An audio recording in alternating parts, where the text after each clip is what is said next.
Hey folks, so I told you we're going to be moving in kind of the gear section of what we're going to be toting. Both me and Carie obviously will be toting packs, so we've got the shared gear, already kind of figured out. But Carrie's going to start off with a very important thing, and I don't care if you're a seasoned hiker or you're just getting into it. It's called the 10 Essentials. It's the stuff that if you're going out a trail, I don't care if you're even going out a trail for a day hike, a couple hours away from your car. These are some of the things that you should really carry with you because you never know what's going to happen on the trail. And we've got some funny stories about that in our past. But Carie, I'll let you talk about the 10 Essentials. We could maybe share that story someday about why the 10 Essentials are so important. Absolutely. All right, so number one is always having the right footwear. So there's a lot of, people who wear trail runners. There's people that go out hiking in tennis shoes and, Crocs and whatever. But for me, I'm going to be wearing boots, waterproof boots. The terrain we're going to be on is rocky, uneven. There's probably going to be some water crossings. And frankly, I'm prone to twisting my ankle all the time. So for me, a high boot just works better. I also have some more like a trail runner shoe that I wear depending on the trail, but for this it's going to be a boot. And then we're also going to be bringing some water shoes, so if we do have a higher water crossing, obviously I don't want to wear my boots, get my boots soaking wet, might stay wet for days. So we can change out and put on this water moccasin shoe, which is pretty stable, and then this also doubles as a camp shoe. So when we get to camp, we can take our boots off, let our feet kind of air out, get some rest, and wear those as a camp shoe too. Second piece of 10 Essentials, super essential, is having a plan, being prepared, knowing where you're going, and having a map. And really you should have a couple versions of a map. We all have cell phones, they have GPS. We download our maps before we go out, but we're also going to have paper maps just in case our cell phones fail. We both have the Far Out Guide with the AT maps downloaded on it, and then all trails, and we also will have a paper map just in case as a backup. Third on the 10 Essentials, super important, in addition to all the calories we're going to be eating, is water, and having good water. So we're going to be on trail for 5 days. We clearly can't carry all that water with us. So we're going to have to rely on springs and water that would not necessarily be okay to drink. So in addition to having containers to drink out of, we also will be bringing 2 different types of water filters. Again, just in case one fails, always have a backup plan. So this is the platypus filter, kind of like the Sawyer Squeeze.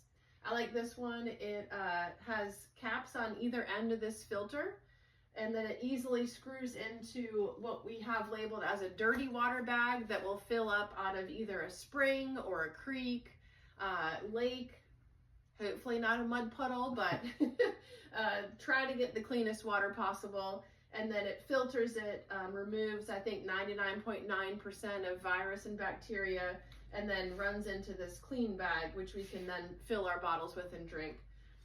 Second option, and this one is pretty good for if you're on your own on a day hike, or you just need quick water.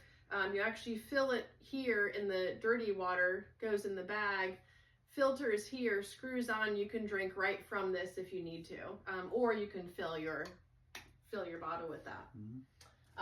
Last option is these water sanitation tablets. We're going to carry these as a third backup option. You put one small tablet, they're tiny, they don't weigh much, in a quart of water, wait 30 minutes, and it's safe to drink. Next, food. We already went over that. We have a lot of food, a lot of calories. Yeah, a lot of food. Snacks. It's not just about your breakfast, snacks, lunch, and dinner. You're going to be eating throughout the day. So snacks are also important. I like snacks. Yes, me too. All right. Next is going to be rain gear. So rain jacket. You definitely want to make sure your rain jacket is tested before you go out on the trail. This one's a pretty good jacket. It's from Patagonia. I have worn this in many a wet hike. Most of my hikes, in fact, end up being wet. And it keeps me dry. So that's a tried and true. I like that one a lot. And then also going to be carrying some rain pants. Super lightweight. Again, great if it's wet, great if it's cold. You can add them as a layer on top to keep you warm, keep you out of the wind as well. And then definitely having some quick dry layers. So I found out the hard way, leggings are super comfortable. Not the best for hiking in because they don't dry very fast. So we will have a lightweight, quick dry hiking pants. They're made that way for a reason, so that you stay warm, which means that you stay dry. That means you stay warm. Lots of safety items. So let's see. I've got a whistle. I have a knife. Let's see. We have a pretty robust fire kit with 3 to 4 different ways of starting a fire. I mean, it's essential, especially when we're getting ready to go out. The temperature is going to be down in the 20s for a few nights, you know. So we will definitely have a fire, at least to stay warm before we hit the sack at nighttime. But always have, you know, 2 to 3 different ways to start fire. I'm just a little bit overachiever, so you always want as many different possible ways you can start fire. Maybe we'll do definitely do some videos while we're out on Tales from the Trail, and you know, break out our fire kit and kind of show you our different ways that, you know, we can start a fire. Yeah, you know, for definitely. Sure. For sure. Next on 10 Essentials, first aid kit. So this is so important. Hopefully we don't need a single thing out of this kit. However, in the event that we do, we've gone through it today. We've made sure it has the things we need. We're not carrying stuff that we don't think we're going to need. In other words, we didn't bring 50 pinky-sized Band-Aids because those are useless. Yeah. But it has a pretty decent tourniquet. It has some gloves. It has some wound stop, bleed stop stuff in there. So lots of wound care, lots of blister care in our first aid kit.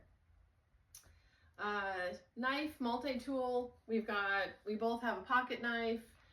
Caleb also has a small multi-tool that has some things on it. We've got some pretty decent bandage scissors in here that could cut clothes, cut gear, things like that. Sun protection. So obviously we'll make sure we have hats, sunscreen, the right clothes, you know, long sleeves, things like that. Chapstick. Absolutely. It's the biggest one that I always forget, and she has to remind me. So now my pack has it like stored in every spare pocket. Multiple tubes of chapstick. Shelter. So this is a good one. So we've got a tent, obviously, that we'll be sleeping in while we're out there. Let's see. We also have ways to make alternate shelter, make a quick shelter if we needed to. So these are part of every pack. It's a super cheap plastic poncho. You would be surprised how dry and hot you get if you put this on. So not only good for staying dry, but also for potential hypothermia. Same with an emergency blanket. You can use these two things and make a very quick emergency shelter if you need to. These are in every pack that we have. And for shelter, obviously when we're out on the trail, we'll definitely give you a demonstration of our newest shelter that we've bought, because we've tried several of them, but we have finally broke down and went with the Big Agnes, right? Big Agnes, excuse me, the Big Agnes. Something we've had our eyes on for quite a while, but I think we'll save that for when we're out on the trail and show you this amazing 2-person tent that is ultra lightweight for us to be able to pack around. Is that it? I think so. I mean, I've got a lot of other gear here. My sleep system is in here. It's a quilt and a sheet. I've got a mattress. What else? Oh, our jet boil stove to boil water so we can heat up all of our meals, make our coffee. Layers. So there's a puffy jacket in here. Hat, gloves. We are going to be hiking in anywhere from 29 degrees to in the 60s. So unfortunately for us, that means more weight. because we're going to need to bring our heavyweight winter camping gear and a lot of layers. Yeah. Well, I think that's it for the 10 essentials. Carie, thanks for going over those with everybody, and obviously a lot of the gear and stuff that people may be asking, or people might ask what type of gear we use. We'll definitely highlight a lot of this stuff. I mean, we're not getting paid by anybody to highlight their gear, but if they wanted, yeah, exactly. But if you got questions about the gear we use, you can hit the like, follow, and follow along with us, and happy to reply to comments. We're going to share every piece of gear that we do use as we're along the trail. But we just kind of want to introduce you to the essentials if you're just starting to get into this. So we will catch y'all Thursday, I guess, from Tales from the Trail. And, you'll might get a little sneak peek of Harper's Ferry, where we're starting at. And we'll definitely go over our itinerary there that evening. And we'll be stepping off on Friday morning for our first AT hike. So y'all stay tuned, and we'll see you out on the trail.